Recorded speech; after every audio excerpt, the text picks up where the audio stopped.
ข้ามปอมพอไปน้องระวังทางเก็บเอาไปกินสมนะแซ่บนะบางอันนี้นะเป็นยาพร้อมผ่านบ่กินบ่เนาะโอ้ยลูกเต่าจะว่าเห็นกกมาอีกกกหนึ่งนะอื่นจะพาน้องสายไปนี่นั่นดอกนกจะยืดกินป้าตัวมือขนาดโอ้ขวาไม่อันขึ้นมาปุ๋ยปีนขึ้นมานี่นะ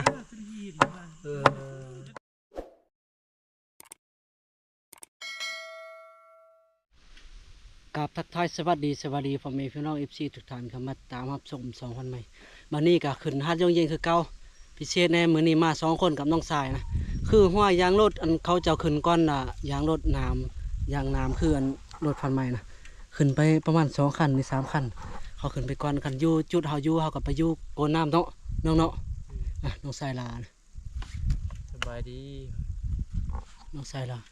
นกห้องเลยนี่กกมากอยู่เทิงนี่เด้มันบ่ทันสุกแล้วตัวนี้มายิงปีกายโอ้นกน้อยลายเด้กกนี่นะปีนี้ฮากาใบมันฮากาโป่งเลยลายนะบ่ทันสุกนะเอาเลี้ยวขึ้นไปเบิ่งนะป้าใบไม้ถ้ามีบางรั่วนี่ใบไม้อันนี้นี่บางรั่วหมักได้โป่งไม้แบบนี้อยู่เขตนี้บ่มีพ่อพี่น้องหมดแล้วนะไปเดินทางมาฮอดเครื่องทางแล้วล่ะจากนี้ไปรถความยากสุดๆให้น้องทรายอันเพิ่นยางไปนะเฮานี่เอารถไปบ่ไว้คันช้อนกันขึ้นนะระยะทางที่ผ่านมาในช้อนกันขึ้นมาได้อยู่ให้น้องทรายเพิ่นยางขึ้นทางลัดเอารถขึ้นไปข้ามปอมพ่อพี่น้องระวังทางเก็บเอาไปกินสมนะแซ่บนะบางอันนี้นะเป็นยาพร้อมผ่านบ่กินบ่เนาะตกลายขนาดพ่อพี่น้องเก็บไปกินกับเจียวกับอย่างนู้นสุดยอดเลยเอาเกิดเลยกกมันนะห้อยโตบ่กระเตกระหอกบ่กกมันมาหัวเราพอไหมน้องพอดีพบเจ้าฟ้านเพิ่นนะมาใส่กับใส่เหี้ยวเนาะเจ้าฟ้านเนาะสบายดีอันอยู่บ้านไหนเนาะอยู่พละแถวผู้แถวผ่าพละนายนเนาะมาหาใส่กับใส่เหี้ยวพอดีเลยเพิ่นได้เลยหนูตัวนึงแล้วก็อันยังก็กระแตตัวนึงพอดีได้เนี่ยอยู่ได้กินนะกับนี่ทั้งหมดนี่จักหลังมัน40แล้วโอ้40หลังคักเลยพอดีได้หมูเนาะได้หมูได้เนี่ยอยู่เนี่ยกิน ให้น้องสายไปลาดอันยิงอันนกน้อยเฮาสิถืออีแก็บเลาะตามห้วยหายิงไก่ปลานะมื้อนี้สิบ่เหลือได้ไก่แม่กับฟาดพอดีถ้าได้หมานก็มาเฮ็ดก้อยเฮ็ดหยังกินนี่ อยู่นี่ได้ม่วนเอาเปมาบ่นอนนี่เลยซะเอาเปโอ้ปั่นข้าวปั่นน้ำก่อนเอาพี่น้องเนี่ยเอาซีนหมูมาหน่อยนึงปั่นข้าวปั่นน้ำเลยจะเอาไปกับน้องทรายไปหาอาหารหาเดี๋ยวโยนกินก่อนนะ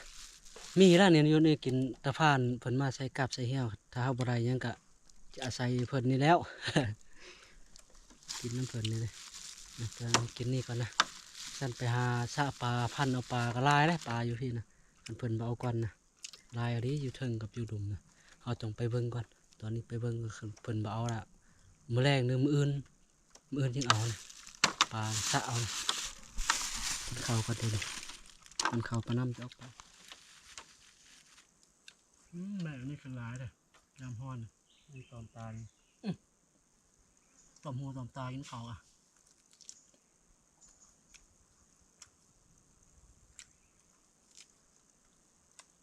มาหอกอะไรแฮนนะครับมันเสียงรถจักรขึ้นมาเป็นบอกเหม็นละอายพันนี้นะมาขี่แล้วบาดหรือให้พันนึงเขานึงน้ำเซลใหญ่เนาะไปปันเขาปันน้ำนะหาเลาะหาอะไรก่อนนะหาเขาอยู่ของกินกระโดงใหญ่เลยห้องทางนาตรงอ่ะนะกระโตงปลาขาวกระโตงใหญ่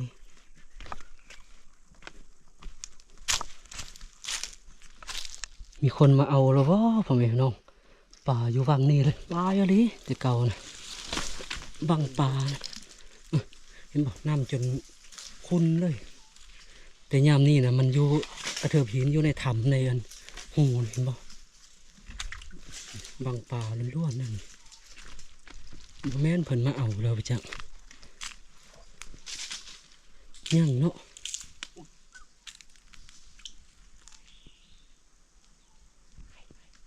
ไก่ป่าโอ้เคลียร์ไปไม่แล้วเพื่อนพี่น้องไก่ป่าเนี่ยพาน้องสายไปเบิ่งต้นมากอยู่นี่ก่อนนะมาสุดก่อนนะเห็นอยู่กลางด่านนะเป็นสิชุกหรือยังนะไปเบิ่งก่อนนะจะให้น้องสายพึกนกคนโลกนกอันน้อยมากินมากนะเป็นเท่าละคือจับคนละหัวฟุ้งหัวหลงคนละใช่โอ้นกห้องลายทั้งนั้นเนาะ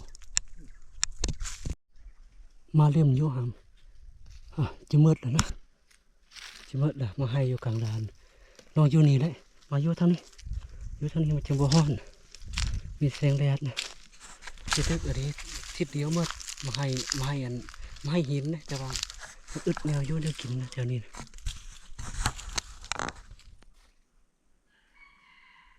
ไกลฝั่งไอ้น้องอยู่ทางหน้านะกาดีขันอยู่ทางหน้าเลย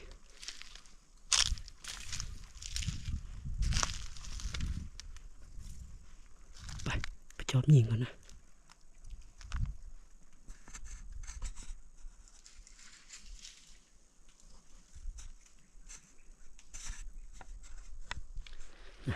มึงให้พอไม่พี่น้องมาให้นะนกเป่าพุ่นมึงพี่น้องนกเป่าจับอยู่พุ่นนะโอ้โหสองตัวนะขู่นึงนะต้นมาให้นี่นะโมมีใบเลยนะร้อนๆนะมาให้อันนี้นะมาให้สุกอันตกคักอะไรเลยนกโขนมากเลยให้น้องทรายจอบกุกพุ่นก่อนนะมือนี้นะน้องทรายมืออื่นจึงพาเดียวมากกว่านี้แนวนี้รอดกว่านี้นะนกเป่านกเป่านกเป่างอนจิโปดอยู่นะสองตัวนะโอ้ยอยากเห็นยังมันนะมืออื่นจึงมาจัดนะแนวนี้รถพอไปลองมืออื่นนี่เสร็จโลดมืออื่นนี่ตัวนี้นะนกหลายขนาดแถวนี้นะนกเป่านกกระโดกนกปิดปลิ้วเดี๋ยวนี้เอามามันตื่นบินออกไปแล้วบินออกประมาณ20 ปลายตัวนกเป่าแล้วก็นกกระโดกมา2-3 ตัวฝั่งหนึ่งนี่ตัวมันมันมีหดไว้ไปหาเลาะเติมกันนะหาเลาะเบิ่งกกไม้กันนะถ้าเห็นมีกกไม้เนาะหลายกกมาให้เสียงนี่หลายที่จะว่ากกไว้จีจำกันกกนี่ก็คักคือกันถ้าไปเห็นกกอื่นมืออื่นนี่พาน้องทรายมาจัดอยู่นี่แหละขึ้นมาสูงเกินไปพอเวน้องไก่อยู่หลุมนะไก่ขันจะขึ้นคอดนะ3-4 ตัวอยู่ก้นห้วยหลุมมันนะนี่ตัวนี้เป็นไม้หินได้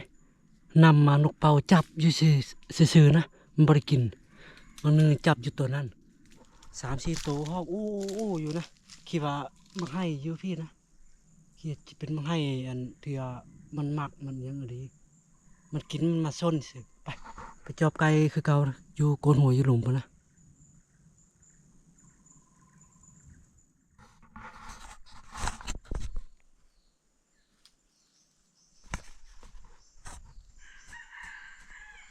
ไก่ขันกันค้อนเสียวๆไปน้องแต่ไปบ่ไรนั่นนี่นะจะไปป้องไรจริงๆพ่อมันนะมันไม่มีทางไปนะเป็นน้ำมันนี่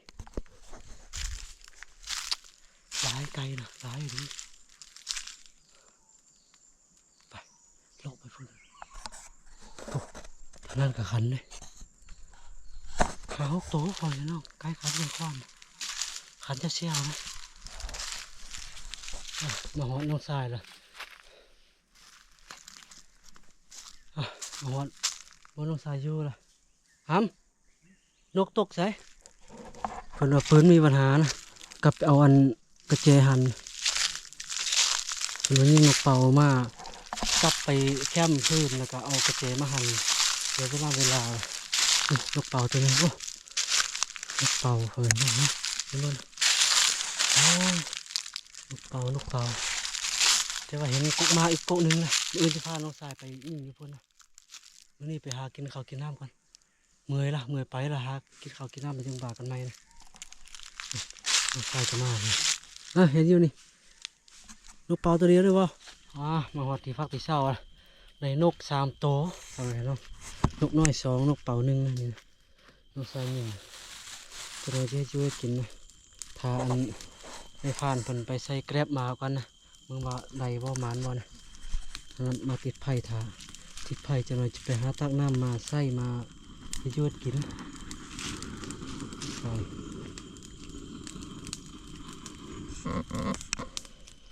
นกให้ยวดกินป้าตัวเมื่อยขนาดไปหาพื้นหาไม้ในคอนไม้นี่นะมาใส่นะพอดีได้นะเอาอยู่ก้นหัวอยู่หลุม2 ดนโอ้ย3 4ดัง2 ดนใหญ่นะเฮ็ดจะได้กินพักขวาพักล่นเนาะ กว่าผักล้นใส่หอมบัวน กเป่าเลยครับนกเป่า นี่ตัวจำนี่ นกเป่ามันรุ่นบ่ใหญ่เลยนี่รุ่นน้อยเลยนี่ ตัวมันเห็นน้อยกว่านี้อีก ใหญ่นกเป่ามุมเลยเป่ามุมกับเป่าหางจิรอใหญ่นะนกเป่าอันนี้นี่เป่าพริกแดงบ่ใหญ่ปานใดแต่ว่าแซ่บได้มันนกอันนี้แซ่บนก นี่ นี้ มันน่าจะ2 ตัวภาพตัวหนึ่ง จะไปเอาครับ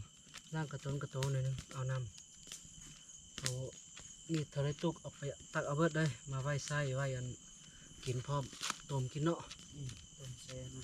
ต้มใส่อันหม้อหนึ่งนะเอา1 ข้าวแล้วนะต้มกินน้ำมันไม่สะอาดปานใดละมันอยากบกล่ะเดี๋ยวนี้มันคือน้ำลายๆน้ำใบไม้น้ำกินแห้งเดี๋ยวนี้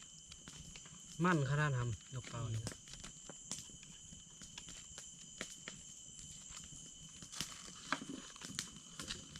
นกงาที่สุดคนนกเป่า มันโดนกับนกง่ายเนาะ โดนกระงายจะได้กระงายคนนกเป่า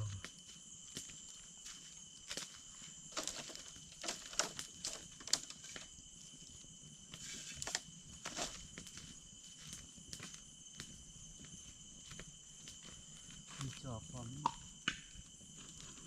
เจ้ากระเจ้าอาม่ามันแตกกระเจ้าบ่เอาเมื่อเลยครับมันแตกเลยแตก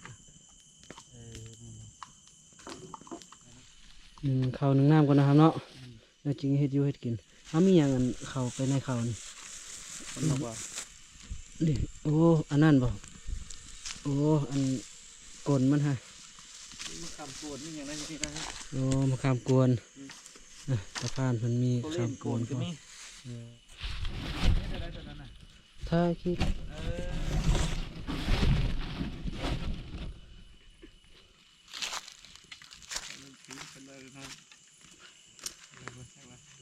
โอ้ยเฮ็ดอยู่เฮ็ดกินตัวนี้ปีงเอาเนาะอันตัวยังก็หมูน้อยนี่ กระเจ้านั่นนะ กระจ้อนนี่หมูน้อยนี่นกนี่พักขัวพักล่นพักขัวใส่อันหอมนะ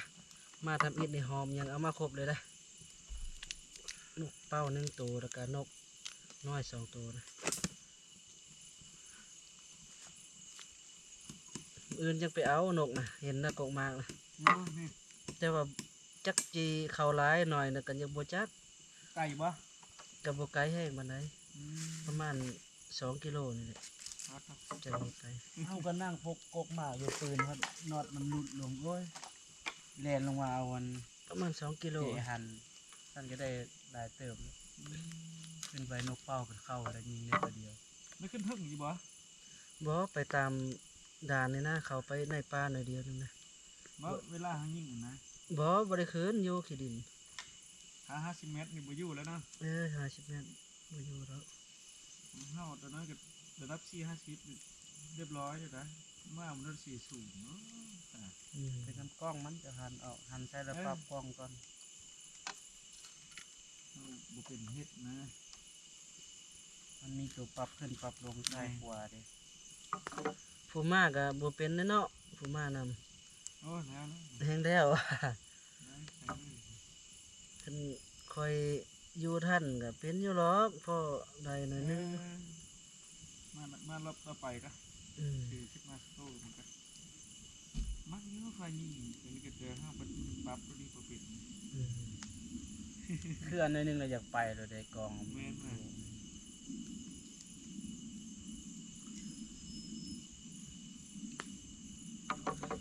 แม่ของเจ้าผมลูกโผล่มานั่นนะแป้นของแผ่นนั้นนะ โอ้ขัวไม้อันขึ้นมาปุยปีนขึ้นมานี่นะ ขึ้นยีนนะ เออ จะโผล่แล้วเห็นดิ่งขนาดนั้นนะ เออ ลบทับเฮ้ย เออ เพิ่นพลายเอาแล้วบาดนี่วะ โอ้ลายเติบครับ พอตีเป็นลูกได้โอ้ตายกว่านี่วะ ผักขัวผักลนพอละมันติด แต่ก็เอาขึ้นมาท่านนะเฮาจิหุ่งเอาขึ้นดีเบิ่งนี่เนี่ยแค่ก็คงเฮ็ดอยู่ ถูกเอาเราหิวข้าวหิวน้ำเลยนะเป็นนะจะมากับพดกดนี่ตามแตงก่อนนะกำลังลูกใส่กำลังผัดแตงตามแตงใส่ได้เอาใส่ละกระเทียมยังใส่ละ สูตรใดสูตร ตามแตง ว้าวผมนะเฮ้ยเชียว ตามแตงก็ อยู่มาได้ไปนะครับ ตามแตงป้าต้องโคกใหญ่อะดิอย่าไปท่วงโคกอยู่ดีได้โคกอยู่นี่ประจำเลยได้โคกมานได้นี่นะมาจะได้เถื่อตามแตงตลอด คนเดียวมีเลย ให้มันยาวโยกแล้วกันโยกใส่ถ้วยเนาะ มันจะแซ่บแท้ ต้นดื่มมันเอามากอกใส่อันนั้นนะครับใส่หม้อนะ ใส่ตำนี่ดิ นี่บ่นี่ใช่ มันจะใส่ตำนี่ลงมามันหอมแซ่บ มัน เลย ใส่ลายแล้วได้สมนะ ก็เลยเชียว มากอกมากเดียวนะอยู่ทงเสือพุ่น เอาหยวกจะทันเลย ยกเส้นนิ้ว นี่บวกนะอืม นกเป้าแกงนกเป้าตำแตงกระจ้อน มาเชียวมากินข้าวใส่เอาข้าวมาท แก้วนะำให้เจ้าทิมเจ้าทานมา อ๋อ อันนี้เนี่ยมันเป็นอันนั้นนะนี่เข้มแล้วก็จักจังไดวะ ตำแตงนะ ต วะ ำบพานมาไดวะ สูตรเกลือดิ สูตรเกลือมาพอพี่น้องมากินข้าวกินน้ำตำแตงแล้วก็อันลาบนกเป้านะ มาเด้อกินข้าวนำกันเด้อ แต่เชี่ยวไม้แล้วเนี่ย มาอยู่ปลาอยู่ผู้กันเลยเชี่ยวแล้ว กันอยู่พี่ เออ แล้วเชียวไม่นะบ้าน ผู้ นี้ ผลตะพานกับเหล็กน้องชาย ครับ ข้าวกินน้ำจึงไปเลาะอันการเลาะยึงก่อนตามก้นหวยบางทีอีเงินลงไปหากินน้ำกินกระปู จะได้อันนี้ ผ่านบ่ บ้วงเลยนะ ข้างละ บ้วงกะป้าผลใบให้การเลี้ยวปกติมี2การทำการจับไปใช้วัด มักมู่ร้ายครับ แม่น นี่ แม่ ครับเป็นคนโบยมูปันแล้วเขาไม่จะไปไม่จะมู ป้าแม่เนาะแกงนกเป่ากินยามไหนก็แซ่บเชียวแซ่บคือเก่าเลยแกงนกเป่า ข้างละ อยากตัดตอนน้อยคนนกเป่าชอบ นกเป่าปะโอ้ยมันจังอันไหลบ่วงไหลชดอืม คัก แซ่บใช่เนาะ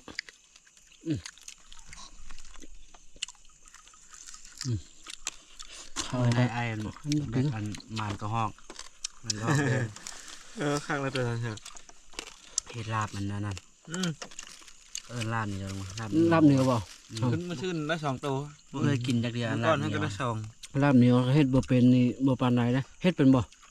บ่เป็นนะลำ ลาบ เดี เห ยว นียวบ่เป็นเด้ ไม่ได้ไผ่ก้อยไผ่อย่างนะ ไอ้ก็บ่เป็นได้หำไปก้อยไปอันนั่นน่ะเป็นอยู่ เชิญนั่นเอายิงเงินตัวนึงครับ ขอไปพี่น้องหลังจากกินข้าวกินน้ำแล้วพักผ่อนนอนเติมนะประมาณ30-40นาทีแล้วก็ออกไปหาการหาหยังก่อนนะนาทีพอสัตว์กลางคืนไปลองมึงนะรถนะบริไปการมาแต่ละเถื่อนะเลื่อนแจงเถื่อนี่นะเลื่อนมืดคักอันนี้นะไปการเป็นยังลองมึงนะไปตามโกนหวยนะโกนหวยลงไปโถปล่อยลงมาไกลเติบนะมาจนหอดหน้าภูหน้าฟ้านะ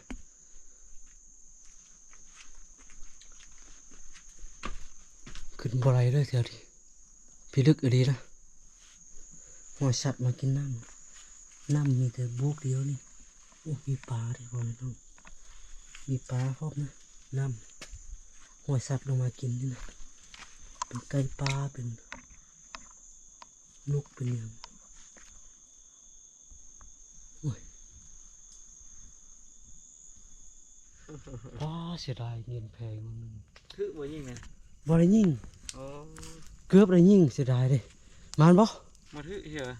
นี่เดียว โอ้มานหนูแดงเนาะหนูอันนี้มากินก่อนนะ แม่นนะ หนูแดงหนูวายป่ะนี่ ตัวนี้คือวาย หนูวายตัวหนึงหนูแดงมื้ออื่นพอแด้รอรุ่นมื้ออื่นพุ่นเด้ป้าเงินแพงมึงขึ้นไปรัดอยู่เทิงก่อนมันมีช่วงหนึงอยู่เทิงป้าโตปักใหญ่ขนาดบ่ทันเงินแพงนะเงินทางการก็ปักใหญ่ไปป้าโทรฟังให้น้องบ่ทันนะอีเงินนะเงินทางการเงินนั้นแพงปักใหญ่นะมีอยู่6 โล 7 โลมงรีบบังกี่หินนะแต่บังกี่หินเยอะกี่หินปักใหญ่หนึงบังบ่ทันลัดนี่ตัดลงไปพุ่นเจอไก่ปลาอีกบ่ทันอีกไก่ปลาบ่ทันยิงขอรับขอนอนขอพักผ่อนก่อนมื้อเช้าจึงว่ากันใหม่ไปหากงมาให้พาน้องชายไปพุ่นเลยขอขอบใจพ่อแม่พี่น้อง FC ที่เข้ามาตามรับชมจนจบไปก่อนทุกคนขอรับขอนอนก่อน